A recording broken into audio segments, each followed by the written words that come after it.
Hello, good evening to all of you. आज हम देखते हैं आज के न्यूज़पेपर में सुजस के अंदर और इंडियन एक्सप्रेस के अंदर हमारे राजस्थान के लिए आरपीएससी और अधीनस्थ बोर्ड के हिसाब से कौन से इंपॉर्टेंट टॉपिक्स हैं। कल की कैबिनेट के डिसीजंस हैं जो कि हमारे लिए सबसे ज़्यादा इंपॉर्टेंट है। आज हम देखते हैं कैबिनेट के डिसीजन के अंदर क्या-क्या हुआ है। तो कैबिनेट डिसीजन के अंदर एक क्या हुआ है, सबसे बड़ा एक नया डायरेक्टरेट खुला है। नए डायरेक्टरेट के अंदर क्या-क्या होगा? नए डायरेक्टरेट का पहली बात तो नाम क्या है? इसका नाम है ये राजस्व आसूचना एवं आर्थिक अपराध निर्देशालय। क्या नाम है इसका? राजस्व आसूचना, मतलब रेवेन्यू की जो भी इंफॉर्मेशन होगी इसके अंदर आएगी, प्लस आर्थिक अपराध जो भी फाइनेंशियल क्राइम है उन सब के लिए एक इंटीग्रेटेड एक डायरेक्टरेट की स्थापना की गई है। पहले इस डायरेक्टरेट का क्या नाम था? पहले इस डायरेक्टरेट का नाम था राज्य आसूचना निर्देशालय। राज्य राजस्व आसूचना निर्देशालय। अब इसका नाम चेंज हो गया, क्या हो गया? राजस्व आसूचना तो है ही, प्लस आर्थिक अपराध, तो फाइनेंशियल क्राइम को भी इसके अंदर इंटीग्रेट कर दिया है। अब इसके अंदर क्या होगा? इसके अंदर क्या होगा? इस नए डायरेक्टरेट के अंदर क्या है? रेवेन्यू से रिलेटेड सारी की सारी इंफॉर्मेशन होंगी, प्लस ये डायरेक्टरेट क्या मॉनिटर करेगा? मॉनिटर किस चीज करेगा? जो भी फाइनेंशियल क्राइम हो रहे हैं, जो भी लैंड से रिलेटेड क्राइम हो रहे हैं, जितने भी क्राइम हो रहे हैं, ये एनबीएफसी से रिलेटेड हो, चाहे बैंकिंग सेक्टर से रिलेटेड हो, उन सबको मॉनिटर करेगा और उसको एंड उसके लिए प्रभावी कदम उठाएगा। अब इसके अंदर हमने देखें इस निर्देशालय के अंदर हुआ रियल एस्टेट से रिलेटेड धोखाधड़ी जो भी है, बैंकिंग फ्रॉड जो भी है, शेयर मार्केट से रिलेटेड कोई भी फ्रॉड है, या फिर मार्केटिंग से रिलेटेड कोई भी फ्रॉड है, उन सब के अंदर ये मॉनिटर करेगा। इसके अलावा क्या प्लेसमेंट एजेंसियां जो आजकल धोखाधड़ी कर रही है उन सब के ऊपर भी मॉनिटरिंग करेगा। ठीक है, नौकरी से के माध्यम जो फेक डॉक्यूमेंट के हिसाब से वो लोग जॉब लगते हैं उन सब के ऊपर मॉनिटरिंग करेगा। इन सब चीजों के लिए इन्होंने एक नया डायरेक्टरेट स्थापित कर दिया है। इस डायरेक्टरेट के अंदर इंफॉर्मेशन कहाँ से आएगी? डायरेक्टरेट के अंदर इंफॉर्मेशन आएगी रेवेन्यू के जितने भी डिपार्टमेंट है, जैसे वाणिज्य कॉमर्शियल टैक्स डिपार्टमेंट है, आबकारी एक्साइज डिपार्टमेंट है, या फिर क्या रजिस्ट्रार जो भी है, रजिस्ट्रार जो पंजीकरण करते हैं उनसे रिलेटेड जो भी डिपार्टमेंट है, या फिर खनिज से रिलेटेड जितने भी सूचनाएं आएंगी, इन सबको ये रेवेन्यू कलेक्ट करेगा, प्लस बिग डाटा एनालिटिक्स की सहायता से ये जो डिपार्टमेंट है इन सबको एनफोर्स भी करेगा। तो एक आज की जो सबसे इंपॉर्टेंट न्यूज है वो ये है कि एक नया डायरेक्टरेट स्थापित किया गया। डायरेक्टरेट का नाम क्या है? राज, राज, राजस्थान राजस्व आसूचना एवं आर्थिक अपराध निर्देशालय। इसका काम क्या हुआ? जो भी रेवेन्यू से रिलेटेड फ्रॉड जितने भी हैं उन सबको मॉनिटर करना और उन सबके लिए कार्रवाई करना। पहले इसका नाम क्या था? पहले इसका नाम था राज्य राजस्व आसूचना निर्देशालय। तो ये हमारी पहली इंफॉर्मेशन होगी जो कि सुजस से रिलेटेड है। दूसरा क्या है? यही है जो सुजस के अंदर दोबारा एक है, वो तो कैबिनेट कमेटी का डिसीजन था, और ये क्या सुजस के अंदर है, इन्होंने क्या है, राजस्व आसूचना एवं आर्थिक अपराध निदेशालय का गठन किया जाएगा। इसके अंदर ये वही है जो अभी हमने पढ़ा है कि पहले क्या था, राजस्व पहले राज्य राजस्व आसूचना निर्देशालय था, अब इसको समाप्त करके क्या बनाया गया है? राजस्व आसूचना एवं आर्थिक अपराध निर्देशालय। तो आर्थिक अपराध को इसके अंदर इंटीग्रेट कर दिया है। ये रियल एस्टेट से रिलेटेड, बैंकिंग से रिलेटेड, एनबीएफसी से रिलेटेड जितने भी फ्रॉड है इन सबको मॉनिटर करेगा। मल्टी लेवल जो मार्केटिंग से रिलेटेड है, या फिर झूठा दिवालियापन है, ठीक है, इन सब के अलावा जो गवर्नमेंट की लैंड है उनके ऊपर कोई भी कब्जा कर रहा है तो उसकी इंफॉर्मेशन भी इनके पास रहेगी।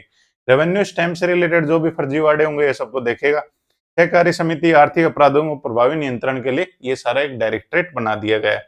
तो अभी हमें हमारे लिए सबसे इंपॉर्टेंट है ये एक डायरेक्टरेट का नाम पता होना चाहिए और ये क्या काम करेगा ये पता होना चाहिए। ठीक है, नेक्स्ट न्यूज क्या है? नेक्स्ट न्यूज है हमारी औद्योगिक पार्क नीति है। औद्योगिक पार्क प्रोत्साहन नीति 2026। औद्योगिक पार्क प्रोत्साहन नीति किस चीज से रिलेटेड है? ये इस चीज से रिलेटेड है कि कोई भी प्राइवेट इन्वेस्टर है, प्राइवेट इन्वेस्टर कोई भी इंडस्ट्रियल पार्क लगाना चाहता है, जैसे आप, यदि आपके पास पैसा है और जमीन है, आप ये अपने लैंड के ऊपर ही क्या इंडस्ट्रियल पार्क लगाना चाहते हैं, तो उसके लिए सरकार ने एक नई पॉलिसी जारी की है। इस पॉलिसी के अंदर के 4 कंपोनेंट है, component A B C D. Component A क्या कहता है? कंपोनेंट ए कहता है पूर्णतः रिक्को द्वारा आवंटित भूमि पर विकास। इसके अंदर यदि रिक्को की जमीन के ऊपर आप इंडस्ट्रियल पार्क लगाना चाहते हो तो वो कंपोनेंट ए है। कंपोनेंट बी क्या है? 80% भूमि विकासकर्ता द्वारा अधिग्रहण एंड शेष 20% भूमि रिको द्वारा निर्धारित दरों पर दी गई है। जिसके अंदर दूसरी कंपोनेंट बी के अंदर क्या है? 80% रिको पर्सनल की, आदमी की खुद की, इन्वेस्टर की है, और 20% रिको ही जमीन के ऊपर इंडस्ट्रियल पार्क डेवलप कर रहे हैं। मॉडल सी के अंदर क्या है? संपूर्ण भूमि का विकासकर्ता द्वारा। मॉडल सी के अंदर क्या? प्राइवेट इन्वेस्टर की सारी जमीन है उसको इंडस्ट्रियल पार्क बनाना चाहते हैं। मॉडल 4 क्या है? डी क्या है? जिसके अंदर पीपीपी मॉडल के ऊपर, पब्लिक प्राइवेट पार्टनरशिप के अंदर यदि आप क्या बनाना चाहते हैं? Industrial park. तो अब ये इंडस्ट्रियल पार्क के 4 मॉडल आ गए, ए बी सी और डी। 4 कंपोनेंट है। अब इसके अलावा नेक्स्ट क्या है, निजी क्षेत्र के औद्योगिक पार्कों के लिए दूसरी क्या है, इसके अंदर जमीन की कितनी सीमा की गई है, जमीन की सीमा ये की गई है, कोई भी यदि इंडस्ट्रियल पार्क स्टेब्लिश करना चाहता है तो कम से कम 50 एकड़ क्षेत्रफल और न्यूनतम 10 इंडस्ट्रियल इकाइयां उसके अंदर स्थापित होनी चाहिए। तो दूसरी इसके अंदर कंडीशन ये है, यदि आप कोई भी इंडस्ट्रियल पार्क लगाना चाहते हो तो आपके पास जमीन कितनी होनी चाहिए, 50 एकड़, 50 एकड़ की क्षेत्रफल की जमीन होनी चाहिए, प्लस उसके अंदर 10 इंडस्ट्रियां होनी चाहिए। तो उसको यदि आप इंडस्ट्रियल पार्क का स्टेटस देना दिलवाना चाहते हो तो इसके अंदर अप्लाई कर सकते हो। तीसरी इसके अंदर क्या है, इसके अंदर बेनिफिट क्या मिलेंगे, कोई भी अपनी जमीन को यदि किसी के पास 50 एकड़ है और उसके अंदर 10 इंडस्ट्री लगी हुई है तो उसको यदि यदि इंडस्ट्रियल पार्क का स्टेटस दिलाना चाहता है तो उसमें बेनिफिट क्या मिलेगा, बेनिफिट सरकार क्या देगी, सरकार के बेसिक इंफ्रास्ट्रक्चर डेवलप करने के लिए सरकार 20% पूंजीगत अनुदान देगी। तो 20% का कैपिटल सब्सिडी देगी। कैपिटल सब्सिडी कितनी मिलेगी, 20%, प्लस इसकी अधिकतम सीमा 100 एकड़ तक के पार्क के लिए। अब इन्होंने कहा यदि 100 एकड़ का पार्क है तो उसके अंदर कितनी सब्सिडी मिलेगी, हमारे मैक्सिमम लिमिट इन्होंने कर दी है। यदि 100 एकड़ का पार्क है तो उसके अंदर 20 करोड़ रुपए मिलेंगे। किसको मिलेंगे, प्राइवेट डेवलपर को, जो कि प्राइवेट इंडस्ट्रियल पार्क लगाना चाहता है। यदि आप 100 से 250 एकड़ की जमीन है तो उसके अंदर 30 करोड़ रुपए मिलेंगे। ठीक है, किस चीज के लिए, बेसिक इंफ्रास्ट्रक्चर डेवलप करने के लिए। बेसिक इंफ्रास्ट्रक्चर के लिए आप रोड बना सकते हो, बेसिक इंफ्रास्ट्रक्चर के लिए क्या है, साथ में सीवरेज या फिर एसटीपी लगा सकते हो, कुछ भी लगा सकते हो। ठीक है, 250 एकड़ से अधिक की जमीन है तो उसके अंदर क्या 40 करोड़ रुपए इन्वेस्टर को मिलेंगे। तो 20 करोड़, 30 करोड़ और 40 करोड़ की बात है। 100 एकड़ की जमीन है, 100 से कुल मिलाकर 250 एकड़, और 250 एकड़ से ज्यादा की यदि जमीन है तो इंडस्ट्रियल पार्क लगाना चाहते हो तो ये आपको इन्वेस्टर को मिलेंगे रुपए, बेसिक इंफ्रास्ट्रक्चर। इसके अलावा यदि ग्रीन डेवलपमेंट करना चाहते हैं, हरित विकास को बढ़ावा देने के लिए सरकार को CEPT, common effluent treatment plant, मतलब जैसे ही कोई भी इंडस्ट्री पोल्यूशन करती है, पोल्यूटेंट को रिसाइकिल करने के लिए जो अपन सीईपीटी लगाते हैं, उसके लिए सरकार क्या करेगी, 50% प्रतिपूर्ति देगी सरकार। जो भी है उस इंफ्रास्ट्रक्चर को डेवलप करने के लिए जितना भी पैसा लगेगा उसका 50% कौन देगी, सरकार देगी। अधिकतम 12.5 करोड़ रुपए लगाएंगे एक पार्क के लिए यदि ग्रीन टेक्नोलॉजी यूज कर रहे हो तो। ठीक है, इन सब के लिए यदि आपको इसका बेनिफिट लेना है तो राज निवेश की पोर्टल के ऊपर जाके आप अप्लाई कर सकते हो।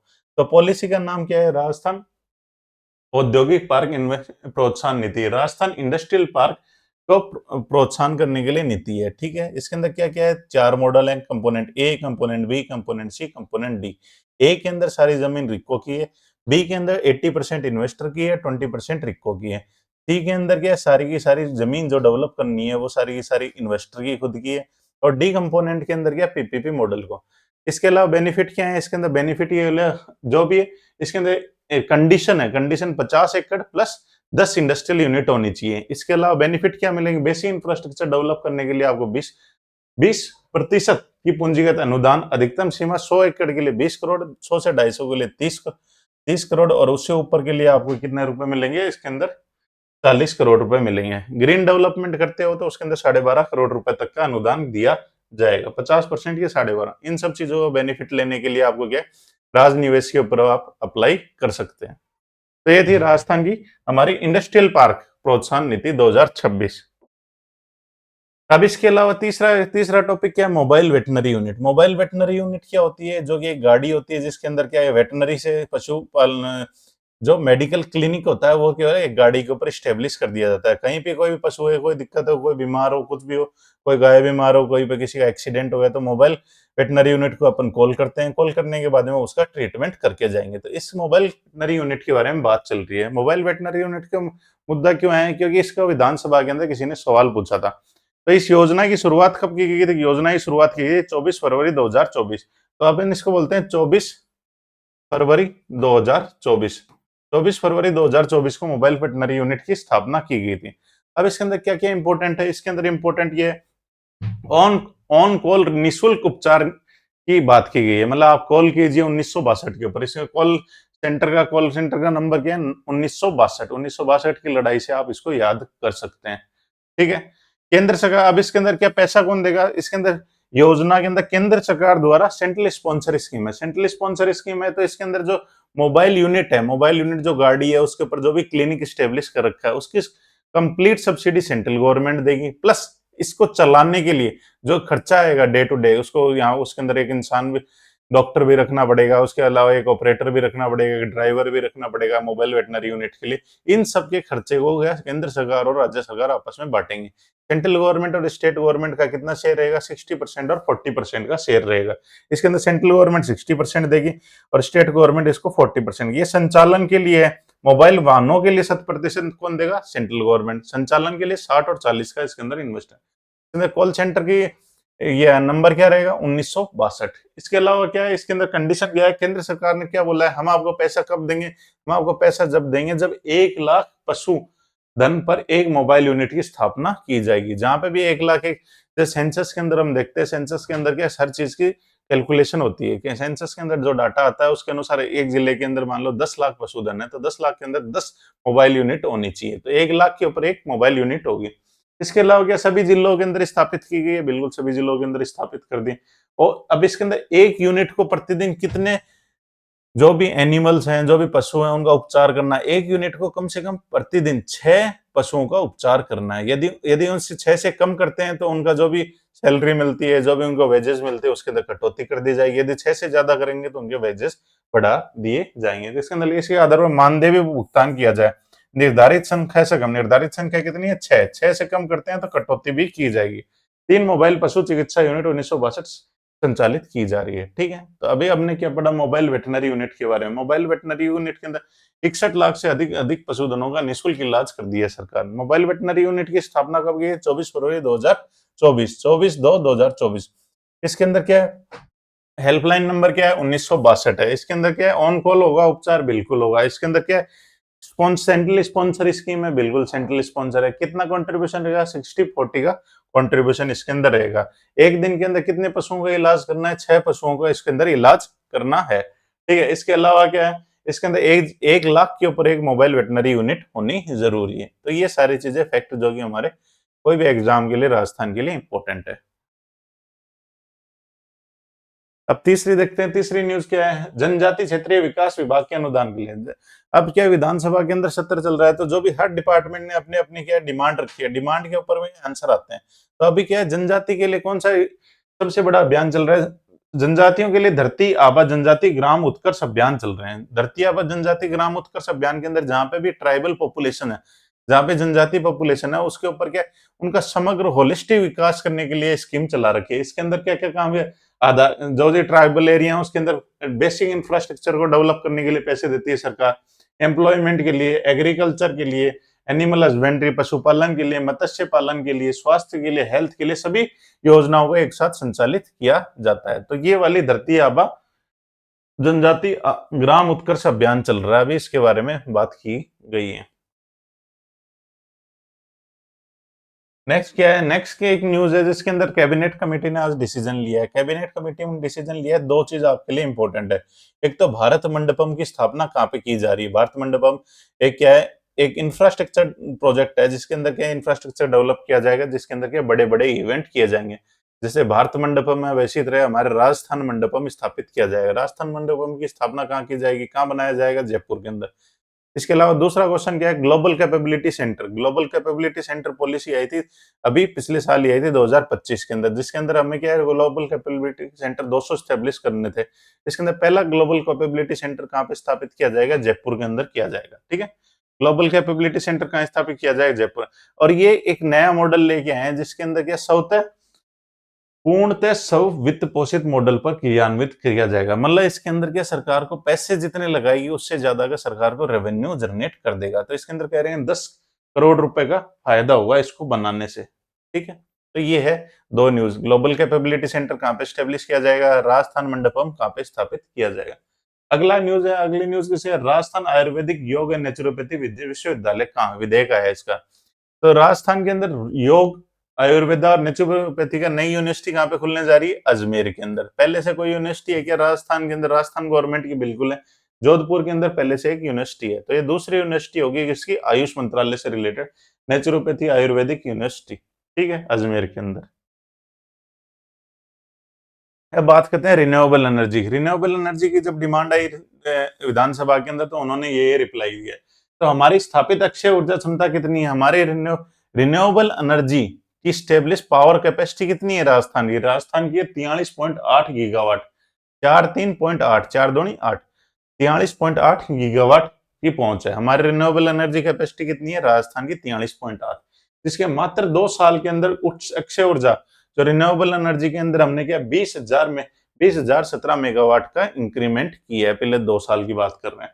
अब इसके अंदर क्या है पीएम अब इन्होंने क्या अलग अलग स्कीम के अंदर रिन्यूएबल एनर्जी कैसे जनरेट किए हैं। इन्होंने कहा पीएम कुसुम के अंदर राजस्थान कंपोनेंट ए के अंदर इन्होंने टॉप किया है राजस्थान ने। तो आपसे एक क्वेश्चन पूछा जा सकता है कि देश के अंदर पीएम कुसुम योजना के कंपोनेंट ए के अंदर टॉप किसने किया है? ये राजस्थान ने किया है। कंपोनेंट सी के अंदर हमारा क्या स्टेटस है? कंपोनेंट सी के अंदर हमारा स्टेटस है सेकंड स्थान स्थापित किया हमने, सेकंड स्थान पे अपन आए हैं रैंकिंग के अंदर। इसके अलावा अगले क्वेश्चन क्या है? देश की कुल सौर ऊर्जा क्षमता में हमारी भागीदारी कितनी है? इंडिया लेवल के ऊपर जितनी भी सोलर एनर्जी के स्टेब्लिश प्लांट्स हैं उनके अंदर स्टेट वाइज रैंकिंग देखें तो, और यदि परसेंटेज वाइज देखें तो राजस्थान का अकेला का कंट्रीब्यूशन है 27%। तो राजस्थान का रिन्यूएबल एनर्जी के अंदर सोलर जो कंपोनेंट है उसके अंदर हमारा 27% और टोटल रिन्यूएबल एनर्जी के अंदर हमें 16% के ऊपर, सोलर सौर ऊर्जा के अंदर 27 और अक्षय ऊर्जा के अंदर हमारा 16। ठीक है। और ये कम होने के पीछे रीजन क्या है? कम होने के पीछे रीजन क्या है कि हमारे यहाँ सोलर और विंड एनर्जी पे ज्यादा फोकस रहता है। बहुत सारे स्टेट के अंदर हाइड्रो एनर्जी भी है, बहुत सारे स्टेट के अंदर विंड एनर्जी भी बहुत ज्यादा, तो इस कारण से हमारे इसके अंदर कम हुआ है। तो 27% सोलर, यदि सोलर के अंदर देखें तो हम 27% और ओवरऑल रिन्यूएबल एनर्जी देखें तो हम उसके अंदर 16% के ऊपर है। तो 16 और 10, 16 और 11 27। अब इसके अंदर क्या है? जल संचय जन भागीदारी अभियान 2.0, जल संचय जन भागीदारी अभियान 2.0 की अभी बात चल रही है। इसके अंदर क्या है? एक कॉन्फ्रेंस हुई थी, वीडियो कॉन्फ्रेंस, उसके अंदर है। तो इसके अंदर क्या है? डूंगरपुर जिले का कोऑपरेटिव का मॉडल आया है, जिसके अंदर क्या है? डूंगरपुर जिले के लोगों ने जल संचय जन भागीदारी के अंदर एक इंफ्रास्ट्रक्चर डेवलप कर लिया है कोऑपरेटिव मॉडल के, जैसे अमूल का मॉडल है उसी तरीके से। इसके अलावा दूसरा अपने क्वेश्चन क्या आ सकता है? जल संचय जन भागीदारी किस चीज से रिलेटेड है? ये rain water harvesting structure develop होते हैं इसके अंदर। रेन वाटर जितनी भी बारिश होती है उसके अंदर जो भी पानी बह के जाता है उसको क्या है? स्टोर कर लेते हैं, ग्राउंड वाटर के अंदर स्टोर कर लेते हैं। इसकी क्या होता है? अपेक्षित गति प्रदान सभी जिलों में। ठीक है। इसके अलावा क्या है? 2 प्रोजेक्ट के बारे में बात की गई है।